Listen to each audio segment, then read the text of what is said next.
Every year, the National Urban League releases its highly anticipated report on the state of Black America. The report has become the national touchstone for the social and economic status of African Americans and Hispanic communities. Each year, we ask the question, what is the state of Black America? Today, our esteemed guest will answer that question as it relates to 50 years post the March on Washington.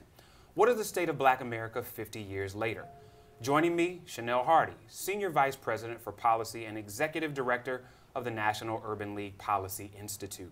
Welcome, Chanel. How are you? I'm good. Thanks, Jeff. How are Good. you? Now, this had to be a great piece to put together, and with the anniversaries, there created some opportunities for some unique stories. Right. Within the special section, there were testimonies, if you will, of some unbelievable heroes and sheroes who were in the trenches. Right. Tell me a little bit about what they talked about and really where's the generational opportunity? What were the stories they told that really can connect to a new generation of activists? Right. Well, as you mentioned, we thought it was important to recognize the historic significance of 2013 by talking about what some of our historic icons, the Honorable John Lewis, the Honorable Dorothy Height, Reverend Al Sharpton, and one of our own leaders in the Urban League, John Mack, who is one of our just kind of heroes of the AOE, the CEOs of our affiliates. What were the lessons that they'd learned and the experiences they'd had during the movement? And then to add a voice of today. And so we had Stephanie Brown James to weigh in, who managed Obama for America's African American outreach effort. And there are some very, very common threads that there is a need to continue to fight, that the battle is not over, to recognize the achievements that have been made. I think that as we look at the contrast in terms of generation, it's a lot about tactics and strategy. And a point that Stephanie made that I thought was particularly powerful is that we're now in a situation where many of our organizations have now become institutions. We're not struggling little startup efforts. The National Urban League is 103 years old, NAACP 103 years old. And so now we have to fight for funding to do our work in a different type of environment where metrics exist that can give us a lot of information, and we have to base our strategies on those. So if we look at what who's voting and where, what types of strategies work to get people engaged, and we learn those lessons and track our results, not only can we accomplish more, but we can tell the story better and keep people invested in our progress. Where was the conversation around training? I mean, when I think about John Lewis being one of those people that made SNCC real, right. And Stephanie being a former National Youth Director of the NAACP, right. was there conversation around the fact that there was real serious training going on Absolutely. in the 1960s that doesn't fundamentally happen even within some of our institutions the same way? Yeah, I think that there's a definite lesson to be taken that the civil rights movement now has become kind of glossy and historic in terms of it just kind of happened. It was this miraculous uprising and look at the great results. And we've kind of forgotten that, as you said, there was a real training effort, there was a significant amount of planning, and there was a lot of patience. You know, the Montgomery bus boycott lasted 384 days, right? And so that's not something that was just kind of, we just decided we're going to do this and we're just running by our own momentum. There was a real effort organized that this is how we're going to make change, that we're going to arrange alternative ways to get people to work.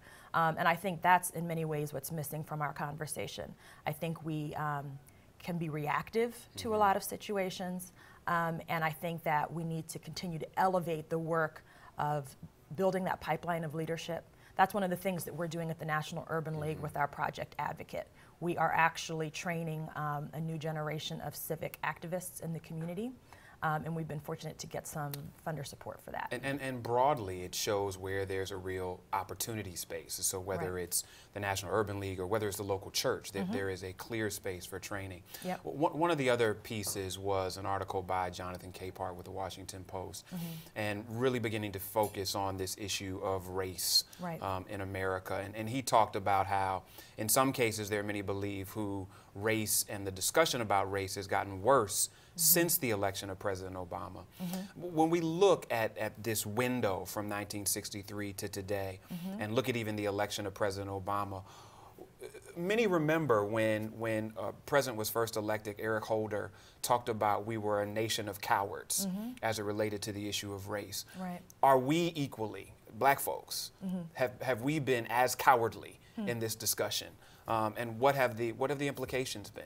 I don't know that I would say we've been cowardly. In some ways, I think it speaks to the sophistication of the current African American civil rights movement. I was listening on NPR yesterday talking about the evolution of the Reverend Sharpton. And one of the things that he articulated is something that we've discussed many times in our own movement. The tension that exists between having an African American base that is wholeheartedly supportive of the president, of wanting to be supportive of a black president and making sure that he has a constituency, just like every other president, is one of the things that the Reverend Sharpton has said, but also to hold him accountable for the policies that we need to make sure that our community keeps moving forward. I think one of the things— But haven't we done one better than the other? I think that we have— We've navigated the support part better than right. we've navigated the accountability part. And that doesn't mean we haven't. Right. I think that that's partly true, but I think part of what is great about the State of Black America report this year is it continues to give us the data we need to have that conversation. Because part of the pushback is, look, guys, you've got a black president, so clearly you've overcome. And we keep talking about, for us at the Urban League, that unemployment rate that's stubbornly 2 to 1. African Americans have not been able to really push past that 2 to 1 African Americans versus whites unemployment rate disparity. And we actually controlled in State of Black America this year and looked at all the reasonable factors: education, region of the country, age or experience, private, public sector. And while we saw some differences, that 2 to 1 disparity really didn't change too much.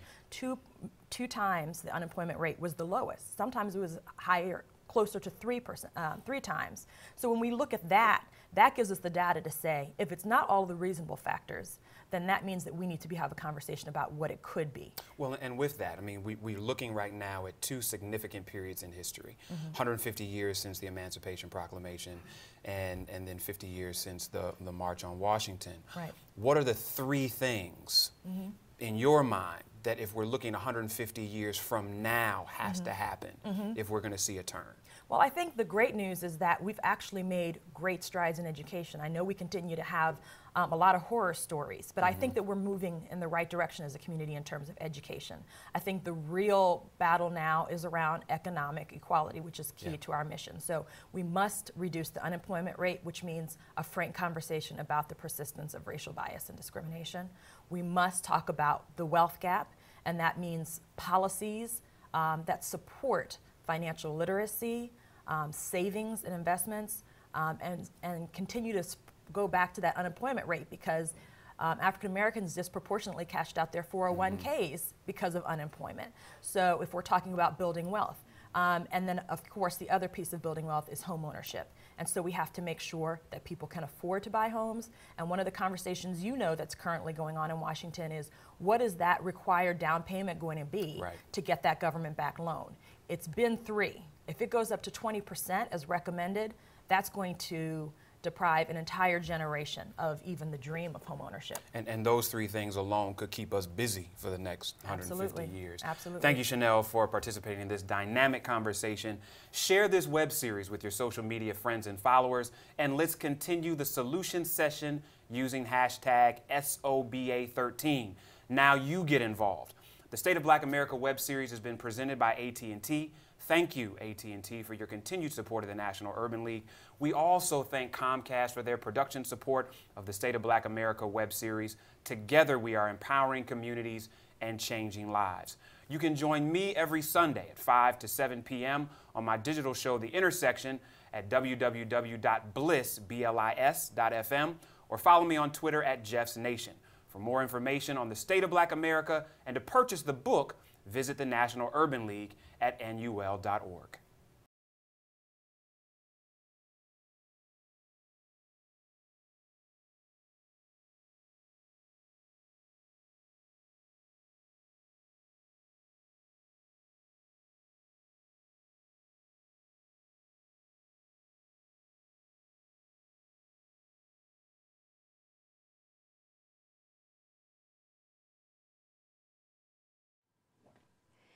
Hello, National Urban League. My name is Cynthia Marshall, Senior Vice President for Human Resources for AT&T. On behalf of our more than 240,000 employees, we're excited to support, for the third year, the National Urban League's State of Black America report and discussion. Our commitment to diversity is vital to the success of our company. For AT&T, an innovative, diverse, and competitive workforce ultimately begins with providing better educational opportunities for everyone.